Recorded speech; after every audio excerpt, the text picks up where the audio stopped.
Well, hello. It's been a while. Xin chào bạn, hello friends, bonjour, and all the other languages I don't know. It's been a while, and today is going to be a different video. Today, I am going to do a book review on Alice Wong, Year of the Tiger. All right.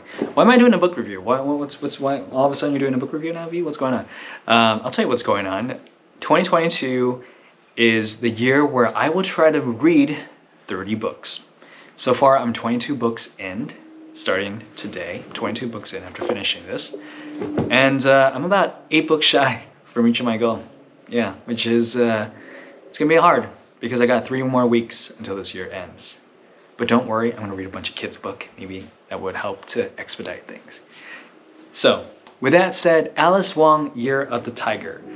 And a quick summary of Alice Wong, Year of the Tiger. So, Alice Wong is a disabled activist, writer, media maker, just all around an amazing mover and shaker here in the Bay Area. And this book is essentially a collection of her writing over the years. It's got essays, it's got poetry, it's got transcripts of podcasts from StoryCorps. So if you haven't heard of StoryCorps, check it out. It's actually a podcast for NPR. It's a really great kind of like a narrative format that they do where it's a lot of interview styles, right? But essentially the topics that she writes about pertains to topics on disability, justice, right? Her experience during the pandemic in 2020, as well as just what it's like navigating through a white patriarchy, ableist society as an Asian American, queer, disabled person, right? So basically a lot of things that I do not know about. And what made me spark my interest? So what is the origin of me picking up this book? Why did I pick up this book? Good question. So back in mid-October, right, I was over at Santa Cruz with my partner Tina, and we were actually checking out a show for there was a concert happening by Ginger Root. Definitely check out Ginger Root. I would describe their music as like city pop, Japanese city pop. But anyway, so we had an hour before the show started and we check out this local bookstore over in Santa Cruz, and I happened to stumble upon this cover, right? Year of the Tiger, right? Year of the Tiger. And quite frankly, I'm embarrassed to say that I actually never heard of Alice Wong before. First time I ever heard of Alice Wong. But I figured, you know, I wouldn't do this year justice if I didn't read a book about Year of the Tiger, because 2022 is the Year of the Tiger. I happen to be born during the Year of the Tiger, so I feel like I wouldn't fully explore that zodiac of myself if I didn't pick up a book by Alice Wong. Need to unleash my inner tiger, so to speak. Well, with that said, so when I pick up this book,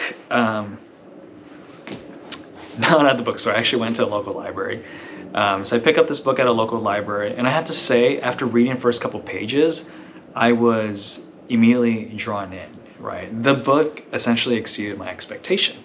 Why did it exceed my expectation? Well, particularly because it was a personal and intimate account of what it's like for somebody who had dedicated their life in trying to promote visibility within the disabled community, which led me to my next point. If you are a nurse, if you work in healthcare, I think this is a required reading material, right? For someone who has worked with disabled folks, there was a lot that I did not know about, right? Particularly what it's like from a day-to-day needs and concerns. And Alice Wong did an amazing job really documenting that, right? Some of the examples she talked about was like some of the complications and the hardship just for, you know, going to a coffee shop. And one of the things that she strongly advocates for is like, please do not ban plastic straws, because somebody with her condition really requires plastic straws to be able to drink, right? Even talking about, you know, when she was a kid, right, living somewhere in the Midwest, how there was not a lot of wheelchair accessibilities in places like her schools, at churches, at restaurants, right? So just some of these things that I myself don't experience, but be able to kind of read this through the eyes of Alice Wong and many others who are disabled really shed a lot of light to me. So I think this is a very important reading for those who work in healthcare, to be able to empathize and be more compassionate so you can provide really good care for these people. But anyways, that's a different topic on another day. So her writing style, what I really like about Alice Wong is that she keeps it very transparent. She's very authentic. She's also very comedic too as well. She doesn't pull back any punches, right? She say it as it is. She really kind of sticks the proverbial middle finger to the man, right? To the white patriarchal ableist mindset and institution, right? As well as just kind of helping myself to empathize and really shed light on what our healthcare system really is as a whole, right? Is it really equitable for everybody? And the answer is no. It's more so for the privileged ableist body, right? I'm kind of taking a look at my notes here too, so that's why I'm shifting my eyes. But essentially, she's challenging reader, right? She's challenging the reader that the mainstream mindset of disabled bodies are quote unquote misfortunate, as in not in tune with their body. Like, oh, I'm so sorry for you that you're living this way. Like, oh, I don't want to be like this, right? She's really challenging that mindset. She argues that it's quite the opposite. She says that people with disabilities are quote unquote magical, as somebody who has an intimate mind-body connection, right? As somebody who is aware of how their body works on a day-to-day basis. A generative force oracle, right? If you will. She calls herself an oracle, right? For example, in one of her essays titled "As I Lay Breathing," she writes an explicit detail of what it's like for someone living with muscular dystrophy, what it's like to breathe, right? Which I thought was very beautiful and scary at the same time. And for those of you who don't know what muscular dystrophy is, it's essentially a condition when your muscle starts to degenerate over time, right? And it affects your mobility, and most importantly, it affects your breathing, right? Your diaphragm, which is a muscle, to help you inspire and expire, right? So she talks about that. It's very scary. But the way that she puts it, it's very, very poetic, and it's very beautiful at the same time too as well. So people who are disabled, they're very in tune with their body. They know exactly what they need, right? So just a quick eval of her writing style. So like I said before, the writing in her book varies because it's from different medium, right? She has a collections of her essays. She has a podcast transcripts, right? She's got some zines. She got some random activities in the book. She's got like even a crossword puzzle in here too, which I didn't do because it's a library book, so I didn't want to write on this. She's got pictures, right? She's got pictures of her life, right? Throughout the stages of her life, right? She's got drawings. There's a lot of like emphasis on food too as well. So, you know, she keeps it fresh. She keeps it different, right? For somebody who reads a lot of nonfiction memoir, it's very different from that. It really kind of strays away from the traditional styles of writing, right? Her writing, another thing I noticed is her writing is very voracious. It's very fearless. It's very passionate. It's banded with a strong sense of justice and humor to keep a serious topic light, but also approachable. Which ironically, these are like some quality traits of a tiger zodiac, right? We're very compassionate, right? We're very passionate too as well. And we're very competitive, but at the same time, we're very affectionate too as well. Oh, some of my favorite moments in the book is when she described what her writing process looks like, right? In the essay entitled "About Time," she talks about how the process of writing can be very, very messy. She talks about like how in the morning she's like checking her Twitter, and she's checking her social media, and she's checking her email, and she's doing all these different things, right? And oftentimes it stems from hours of procrastination, right? And then she writes, but it then later becomes a euphoric, like kind of a euphoric activity where the word starts to pour out, right? Dribbling, splattering in messy directions like a melted hot fudge sundae, right? Like I said before, the girl loves to eat. She loves food. It's one of her vices, right? She mentioned that writing doesn't solely have to be based on fulfilling word counts or meeting societal expectations, right? But rather for a need of self self-preservation, which leads me to another topic, right? I'm kind of like in this weird phase of my life. I'm kind of doing like this R&D, research and development, right? I'm not creating as much. I'm not making pictures, or I'm not doing podcasts as much, or I'm not doing a lot of videography. And I wonder, you know, like, am I slowly losing myself as an artist because I'm not producing as much, right? Like, I'm not putting myself out there. And as I read this book, it helps to reaffirm that, you know, I am still an artist in my own way. Maybe I'm taking kind of like, I don't know, a sabbatical, a creative sabbatical, or just trying to find different types of inspirations through different types of medium format, right?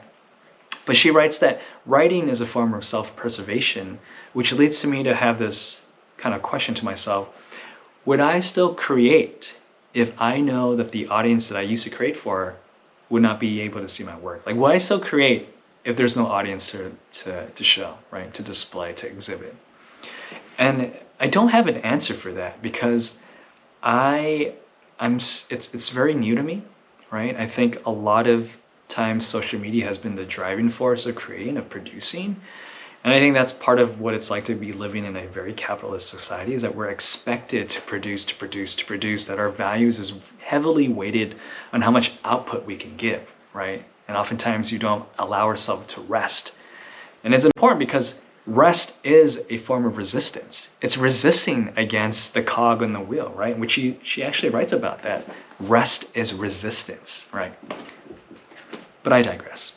Another part in the essay that I found really stood out to me was the grueling process of scheduling a COVID-19 vaccine back in 2021 for her.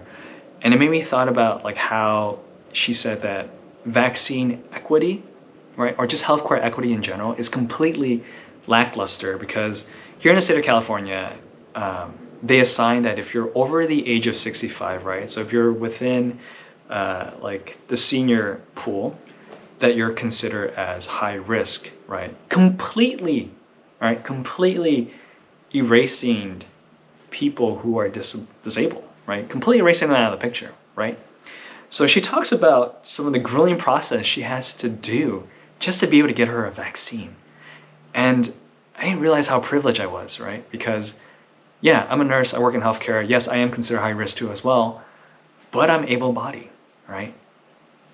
But at the same time, I was the first one to get a vaccine. It's not hard for me to just get a vaccine at work. It's super simple, right? But I didn't realize it didn't hit me as hard until I read her book. So some of the challenges that I found for this book. So I think you as a reader, what you would find challenging is if you never worked within a disabled community, or if you very new to social activism, right? Some of the words and some of the like vocabularies might be very new to you, like ableist, right? Or CRIP, C-R-I-P. I didn't know what that meant. I looked it up, and CRIP is short for cripple. I thought CRIP we're talking about like the blood gang Crips, right? And we're not talking about that. We're talking about CRIP. So cripple is short. CRIP is short for cripple, and it's people living with disability. It's their way of reclaiming that word. It's kind of like we are trying to reclaim the word like yellow peril, right? It's just reclaiming that, making it ours, right? They're making it theirs, right? That was something that I had to learn. Another thing is that she mentioned a lot of like names that I do not recognize, names who are very key figure within people working within the disability community. So, you know, these are just some little complexities in the book that I found, which I don't even really think it's a complexity at all. If anything, I find it as a blessing in disguise, because it really provided me the opportunity to do my own homework, you know, look up what these words are, try to find some of the important things that she was a part of within the disabled communities. Which, one thing I do want to say was, I'm like jumping all over topic, but one thing I found very fascinating was that when she was over at UCSF, so she was a student at UCSF, right? I think she was getting her master's degree at the time. One thing that she found out was like, in the elevators, right? If you notice, a lot of elevators, they all have buttons that are arranged very vertically, right? And that makes it very inaccessible for those who really require a wheelchair to get around. So, you know, at that time, Alice Wong was on a wheelchair, and it's hard for her to like push herself up just to press button number 2, right? So she really fought hard to try to promote this idea of like, what if we just engineer the button where it's just horizontal, right? It's a no-brainer, right? Can we just make the buttons horizontal so that people like myself, not me, I'm talking as if I'm Alice Wong, but people who are on their wheelchair, not bounded by a wheelchair, people who require their wheelchair to be able to press those buttons, right? And all because of that, because of a conversation, now a lot of the elevators in UCSF has that. So I thought that was really neat. She definitely spearheaded that. Another challenge I think you would find reading this book is that some of her essays that are arranged in the book are not chronologically in order, right? Which can be very confusing at times if you're trying to piece together, Alice Wong's life and achievement. But then it challenges this perception that maybe time isn't linear, right?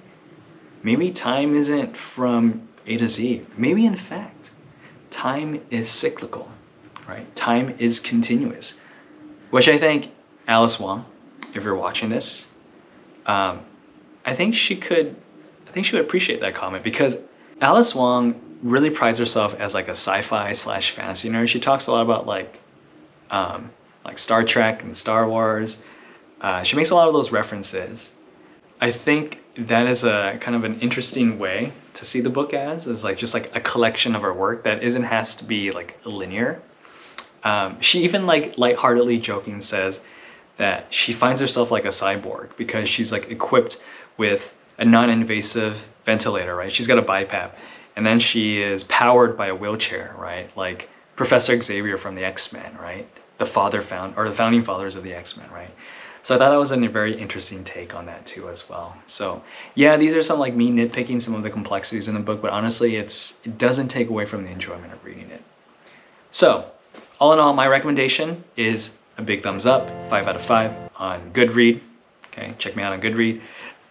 Because the book is not your typical memoir, right? It's not your typical nonfiction memoir, right? It has a little bit of everything, right? The writing style felt like I was listening to a podcast, right? It's got a lot of different formats that I really enjoy in terms of narrative and storytelling. It's got a little bit of everything for everyone, right? So definitely check it out. The book is well paced. There's a lot of visual in the book, especially if you're in healthcare, or if you're a nurse, or if you're somebody who's really interested in learning about what it's like to be living with a disability. Definitely check this book out by Alice Wong, Year of the Tiger. So if you like this video, if you think I should do more book review, just let me know. I'm trying to incorporate this more as like another like side gig here on YouTube. Probably keep it unplugged, keep it very unfiltered, and yeah, we'll see what kind of books I'll be reading next. Hopefully I can fulfill my 30-30 book goal here for 2022. Anyways, that's all for today. I'm gonna finish this coffee. It's getting kind of cold. Until next time, this is Nurse V, this is V, and I will be seeing you in the next episode. Peace.